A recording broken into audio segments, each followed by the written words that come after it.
एक बाबरी मस्जिद का एक इल्जाम लगा है सुल्तान सलाउद्दीन अवैसी साहब मरहूम रुकने पार्लियामेंट हैदराबाद पे कि तुम्हारा बाबरी मस्जिद तोड़ने में तुम्हारा हाथ है बोल के, जबकि वो सरासर गलत थी वो बात।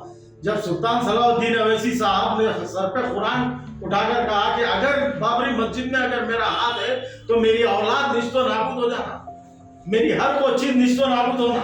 आज हम देख रहे उन्होंने जो कसम खिला है वो कसम उल्टा उनके ऊपर हो गई, क्योंकि आज इनकी हम औलाद को देख रहे दरे दर के इख्तिदार के भूखे, इख्तिदार को मर रहे, लड़ रहे।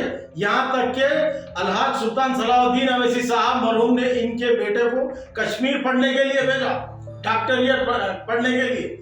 यहाँ तक के इनको हॉस्पिटल भी इन्होंने बनाए थे डॉक्टर पास होके आने के बाद। वहां पे एक नर्स के साथ गलत हरकत करे, गलत हरकत करने के बाद इतनी बड़ी गड़बड़ हो गई, वो हॉस्पिटल बंद हो गया। इनके वालिद साहब को जमात की तरफ से 4 मरतबा टिकट मिला, 4 मरतबा चंद्रायन गुट्टे से एमआईएम की सीट पे इन्हों जीते। यहाँ तक कह दिए कि इन्हों दारुसलाम में को होना बोल के वो तक दावा कर दिए एक जमाने में। तो जब सुल्तान सलाउद्दीन अवैसी साहब बोले कि मैं तुमको एक कंडक्टर से लेके तुम्हारे को मैं जमीन से उठा के आसमान पे बिठाया, तुम मेरे सर पे बैठने की कोशिश कर रहे। अच्छा इजाज भाई, एक बात समझ में नहीं है मेरे को अभी तक। मौलाना खान साहब जो है इतने अच्छे लीडर थे, इतने जय्यत लीडर थे, कौम का दर्द रखने वाले लीडर थे। सालार साहब के साथ कांधे बांधा लगा के काम करे, सालार साहब उनको इतने टाइम एमएलए बनाए। फिर इनके औलाद जो है, इनके बेटे जो है बिल्कुल जमात के इतने खिलाफ हो गए, क्यों? ऐसा क्या वजह है? मुझे ये है, इनके वालिद साहब भी इख्तिदार के भूखे थे। इनके वालिद साहब को जमात की तरफ से 4 मरतबा टिकट मिला, 4 मरतबा चंद्रायन गुट्टे से एमआईएम की सीट पे इन्हों जीते। जीतने के बाद इनको इख्तिदार जब मिलने के बाद लोग बोलते ना, बाद लोगों को खीर हजम नहीं होती, इन्हों वो काम करे इनके वालिद साहब। इन्हों सदर मोहतरम के बारे में इन्हों अपनी खुदमुख्तारी शुरू कर दी, ऐसा नहीं ऐसा, ऐसा नहीं ऐसा। सुल्तान सलाउद्दीन अवैसी के हर काम में इन्हों अड़ंग डालते थे। यहाँ तक कह दिए कि इन्हों दारुसलाम में को होना बोल के वो तक दावा कर दिए एक जमाने में। तो जब सुल्तान सलाउद्दीन अवैसी साहब बोले कि मैं तुमको एक कंडक्टर से लेके तुम्हारे को मैं जमीन से उठा के आसमान पे बिठाया, तुम मेरे सर पे बैठने की कोशिश कर रहे, कि ये नहीं होने वाली बात है।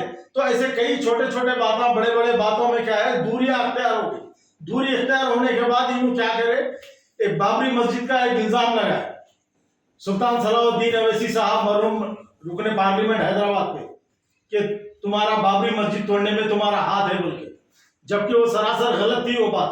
जब सुल्तान सलाउद्दीन अवैसी साहब ने सर पे कुरान उठाकर कहा कि अगर बाबरी मस्जिद में अगर मेरा हाथ है तो मेरी औलाद निश्तो नाबूद हो जाना, मेरी हर वो चीज निश्तो नाबूद होना। आज हम देख रहे उन्होंने जो कसम खिला है वो कसम उल्टा उनके ऊपर हो गई, क्योंकि आज इनकी हम औलाद को देख रहे दरे दर के इख्तिदार के भूखे, इख्तिदार को मर रहे, लड़ रहे। यहाँ तक के अलहाज सुल्तान सलाउद्दीन अवैसी साहब मरहूम ने इनके बेटे को कश्मीर पढ़ने के लिए भेजा, डॉक्टरियत पढ़ने के लिए। यहाँ तक के इनको हॉस्पिटल भी इन्होंने बनाए थे डॉक्टर पास होके आने के बाद। वहां पे एक नर्स के साथ गलत हरकत करे, गलत हरकत करने के बाद इतनी बड़ी गड़बड़ हो गई, वो हॉस्पिटल बंद हो गया। ऐसे चीजें आप भूल गए। आज अमजदुल्ला खान भी जो है सिर्फ इख्तिदार के भूखे हैं, इनको पब्लिक से कोई लेना देना नहीं है। इन्हों बाहर से चंदा मंगाते, आधा अंदर आधा बाहर, इनका काम यही है। इन्हों इख्तिदार के भूखे हैं खाली, इनको पब्लिक से कोई लेना देना नहीं है। इन्हों सिर्फ काम ये करेंगे इन्हों कि इनको तनकीद करना, जमात को टारगेट करना, असदुद्दीन अवैसी साहब को टारगेट करना, हर तरीके से मनसूबाबंद साजिश के तहत ये हम फेरोज खान को और बिलाल को और ये क्या बोलते हैं चड्डी गैंग का हमारा और एक सलीम और ये खायम खान, मरहूम खायम खान, माफी चाहता हूँ, ये फरतुल्ला खान और अमजदुल्ला खान, ये पूरों की टीम है। इन लोग क्या करते, इन लोगों को मंसूबाबंद तरीके से आरएसएस वाले इन लोगों को तैयार करें कि हर तरीके से जमात को खत्म करना और सदर मोहतरम को टारगेट करना। एक मंसूबाबंद तरीके से इन लोगों को तैयार किया गया, क्योंकि हमारे ही हथियार से हमको मार बोले ऐसा। ये बाहर इन लोगों की साजिश है, ये शुरू से आरएसएस रह दो, बजरंग दल रह दो, कोई भी पार्टी बीजेपी रह दो, इन लोग ये चारों पांचों को पकड़ के इन लोगों को तैयार करें कि तुम लोग एमआईएम के ऊपर वार करते रहो। चाहे सोशल मीडिया के जरिए से, चाहे फेस टू फेस, कौन से भी तरीके से हो, कि एमआईएम को हर तरीके से दबाने की कोशिश करो, एमआईएम को खत्म करने की कोशिश करो, ये इनका मंशा है। और इन फेसबुक पे विलन बने हुए रहते, हर वो काम कुछ भी रह लो, छींक भी आई तो इन चले जाते।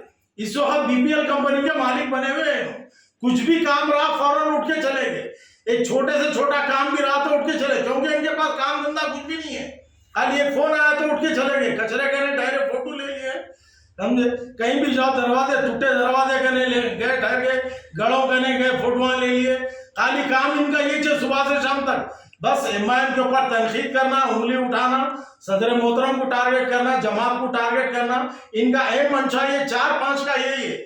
जैसा कि सलीम बूटा है, चंचल गुड़े का चंचल बूटा, इसको भी बाहर से फंड आते, इन्हें भी आधा अंदर आधा बाहर करता है, इन भी जमात का गद्दार है, इन भी मिला हुआ है इन लोगों के साथ, ये पूरों की गैंग है। ये 4-5 की वजह से शहर की फिजा खराब है इस वक्त। तो मेरी आप तमाम से ये गुजारिश है कि आप लोग इनकी वीडियोस और इनके बातों में आके मुंतशिर मत होइए। आप लोग जमात से हमेशा जुड़े हुए रहिए, सदर मोहतरम के हाथ मजबूत करिए और जमात को मजबूत करिए। इंशाल्लाह सुबह क़यामत तक जमात आबाद है, आबाद रहेगी। शुक्रिया, अल्लाह हाफिज़, अस्सलाम वालेकुम, जय हिंद।